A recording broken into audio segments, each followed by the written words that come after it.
morning to all of you. Myself, Dr. Amit Kumar, ex-professor, soil science. Now, I'm going to discuss the particular exercise of BCG part first of first semester. इसके अंदर हमारा जो आज का exercise तो ये है subject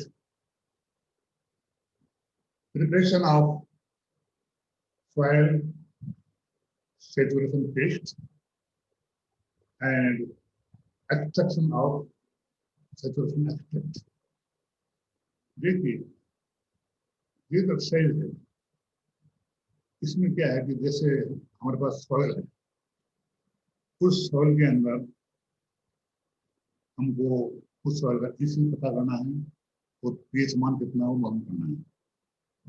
तो इसके लिए क्या है कि इसमें दो तरीके हैं। एक तरीका ये होता है कि जैसे हम 1 पार्ट सॉइल निकाले हुए और 2 पार्ट में पानी यानी कि आप 100 ml का बिल्कुल लीजिए पानी का ग्लास लोड, उसमें आप 25 ग्राम सॉइल तोड़ के 20 ग्राम सॉइल तोड़ के बैलेंस पे डाल दीजिए।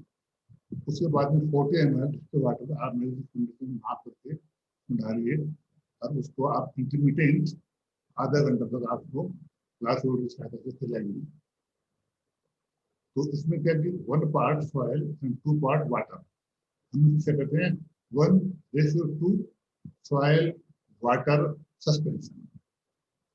एक 1 पार्ट सॉइल जैसे 20 ग्राम सॉइल और 40 ml लिया हमने जिसके वाटर है ना, तो 20 ग्राम सॉइल प्लस 40 ml वाटर, समझ लीजिए 1 part soil and 2 part of water. तो हम कहते हैं इसको 1:2 सॉइल वाटर सस्पेंशन।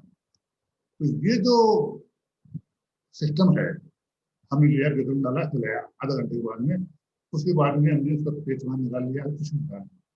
ये जो सिस्टम है, this procedure is used for soils which are normal. जो सॉइल मर्दाएं सामान्य होती है, कोई समस्या नहीं होती है, कोई सलाइन नहीं है, एल्कली नहीं है, एसिडिक नहीं है, कैल्करिस नहीं है ना, इनके अलावा जो सॉइल है नॉर्मल सॉइल, उसके लिए हम ये सिस्टम फॉलो करते हैं प्रोसीजर। अब देखिए, अगर आपकी सॉइल सलाइन है या एल्कली है ना, या कैल्करिस है या एसिडिक है, जो भी यानी कि हम कहते हैं कि soils which are saline nature और alkaline nature, उसके लिए उस सॉइल का हमें निकालना पीएच मान या इसी मान ज्ञात करना है। तो हम 1:2 वाला सिस्टम फॉलो नहीं करेंगे। उसके लिए क्या करते हैं कि हम लेते हैं एक बड़ी साइज की डिश लेते हैं, हम चाइना डिश बड़ी साइज की लार्ज साइज, उसके अंदर करीब 250 ग्राम जो मिट्टी का सैंपल है छना हुआ, उसमें डाल देते हैं। बड़ी साइज का डिश लीजिए आप, उसमें 250 ग्राम मिट्टी का सैंपल, जैसा कि सलाइन है या अल्कली है ना, उसको आप डाल दीजिए। उसके बाद में हम इसके बाद ऐड करेंगे बाय यूजिंग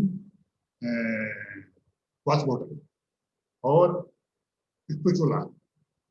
तो हम पानी डालेंगे उस सॉइल में, जो आपका सॉइल इसमें डिश में है, आप आहिस्ता आहिस्ता पानी डालिए और जो स्पैचुला है आप उसका उसमें मिक्सिंग कीजिए, है ना, मिक्सिंग कीजिए।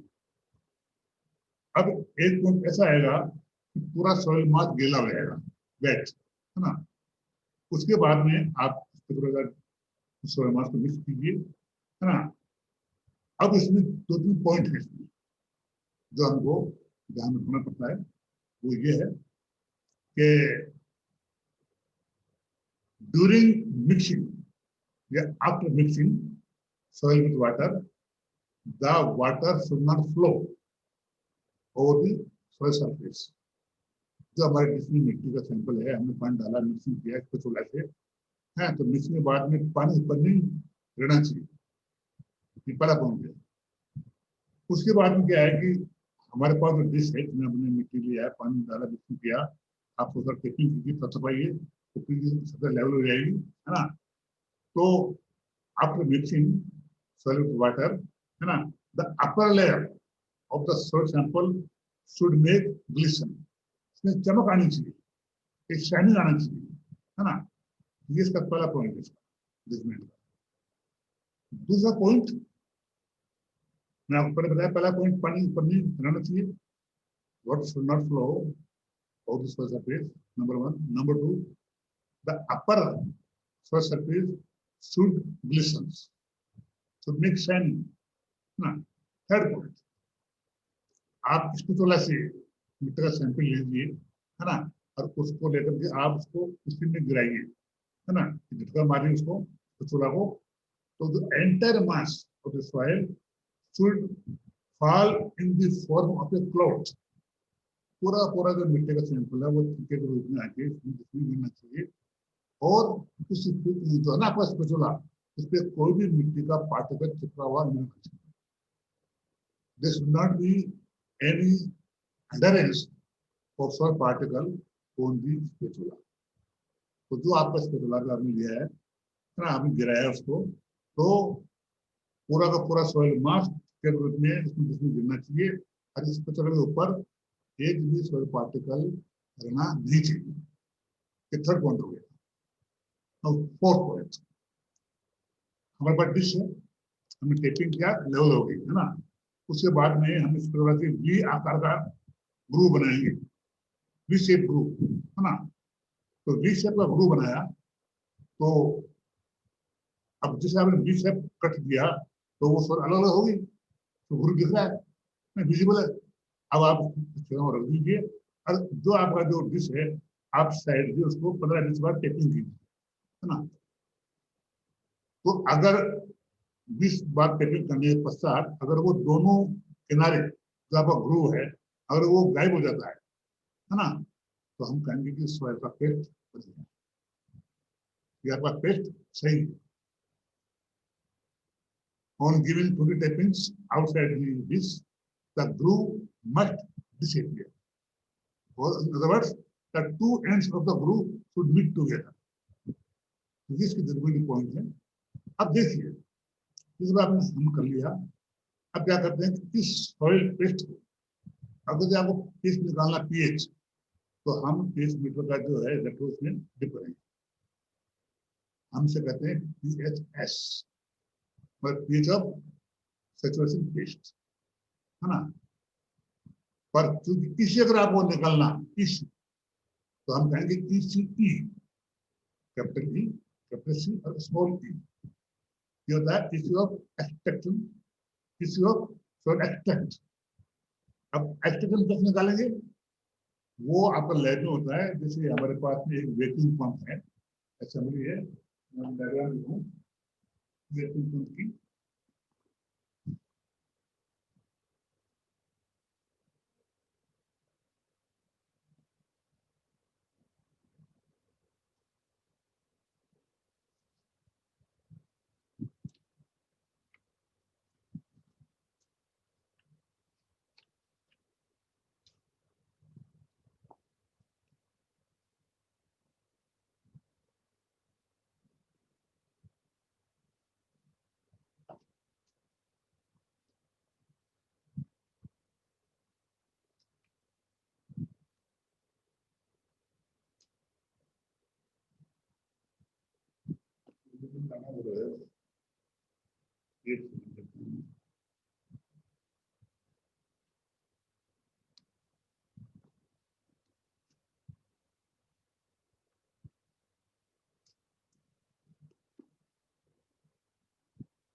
सोडियम डाइक्रोमेट बोल गया। देखिए वो आपका पेस्ट है ना, पेस्ट, उस पेस्ट को क्या कहते हैं, ये पता फनल, प्लास्टिक और चाइना, चाइना लेगा, हम उसे कहते हैं, उसका नाम है फनल का नाम है बकनर फनल, बकनर, BUCHNER। ठीक है, राउंड शेप में होता है और उसके बॉटम में होते हैं होल्स, छिद्र होते हैं, है ना। तो हम क्या करते हैं, वो जो आपका फनल है उसमें आप बॉटम पे आप फर्टिलाइजर लगाइए, ऑर्डनरी फर्टिलाइजर आप लगाइए बॉटम पे, और उसके बाद में वो जो आपका जो पेस्ट आपने बनाया, उस पूरा का पूरा पूरा पेस्ट ना आप फनल में डाल दीजिए। उसके बाद में डालने के बाद में हम जाएंगे वैक्यूम पंप के पास में। वैक्यूम पंप में क्या है कि एक आपका पाइप होता है, हाथ का बना होता है, उसमें उसमें नोजल होते हैं, उसके ऊपर आप लगाइए उसको, फनल को, और वो जो है फनल, उसके नीचे आप टेस्ट बांधिए, टेस्ट बांधिए और धागे से, और आपको टेस्ट उसमें आपको फ्लैट में रहेगा, और आपने उसको लगाया फनल, है ना, वो फनल जिसमें आपका पेस्ट बना हुआ है, और उसके आगे है आपका आउटसाइड उसमें है नोजल है, उसको हम ट्यूब लगा के आपका वैक्यूम पंप से जोड़ देते हैं। अब हम क्या करते हैं, वैक्यूम पंप को ऑन करते हैं, चालू किया, लाइट से चालू होता है बिजली से, ऑन करते क्या है, वो सब करेगा, वो सब करेगा। अब सब करने जाएगा तो आपका जो है ना बकरा फनल में जो सामान है, जो सोलर सैंपल है गिला पेट का, उसका पूरा एक्सट्रैक्ट टेस्ट ट्यूब में रहेगा, वो पूरा तो पूरा एक्सट्रैक्ट जो है टेस्ट ट्यूब में आ जाएगा। अब इस सिस्टम में करीब टाइम लगता है 15 मिनट 20 मिनट, है ना।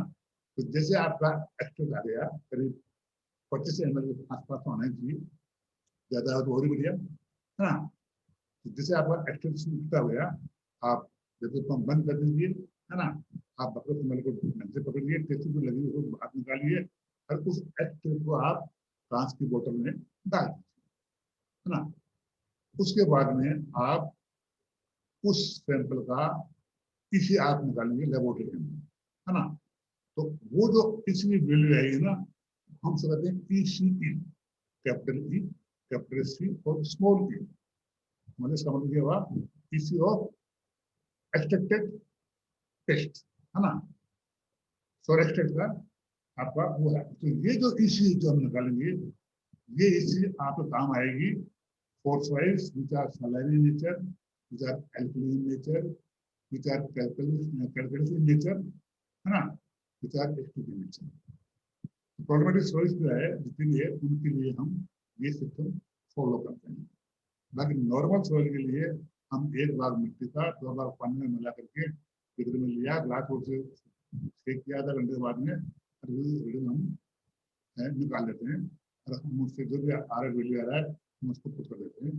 तो वो this system is followed for normal soil and is used for soil which are saline in nature और एल्कलाइन इन नेचर। अब एक बात और भी है कि मान लीजिए आपके पास में सबसे सिंपल्स हैं, सलाइन सॉइल के या आपका एल्कलाइन सॉइल के, है ना। तो मान लीजिए आपका मेरे पास 100 सैंपल है या 500 सैंपल है, और उसका एनालिसिस करना आपके लिए सेम डे पॉसिबल नहीं। हम क्या करते हैं, to preserve the extract we may add 1 drop of sodium hexametaphosphate solution होता है, उसका होता है कंसंट्रेशन 1000 ppm। उसकी एक ड्रॉप आप उस बोतल में डालिए, 425 ml capacity of extract, 25 ml का आपका एक्सट्रैक्ट कैपेसिटी है, उसके लिए एक ड्रॉप बहुत है।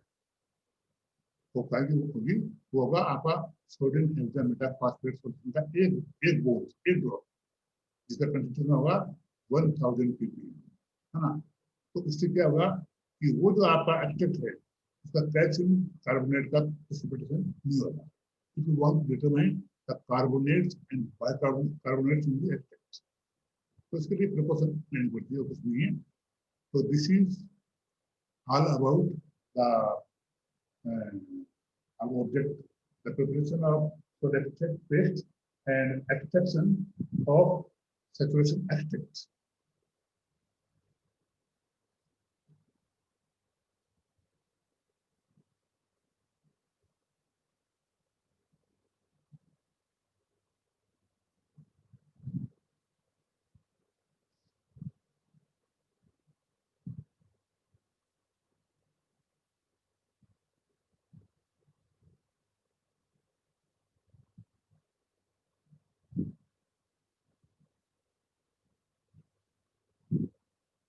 नरेश जी,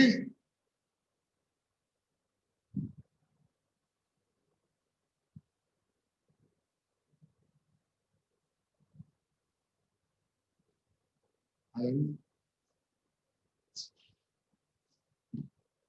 जी,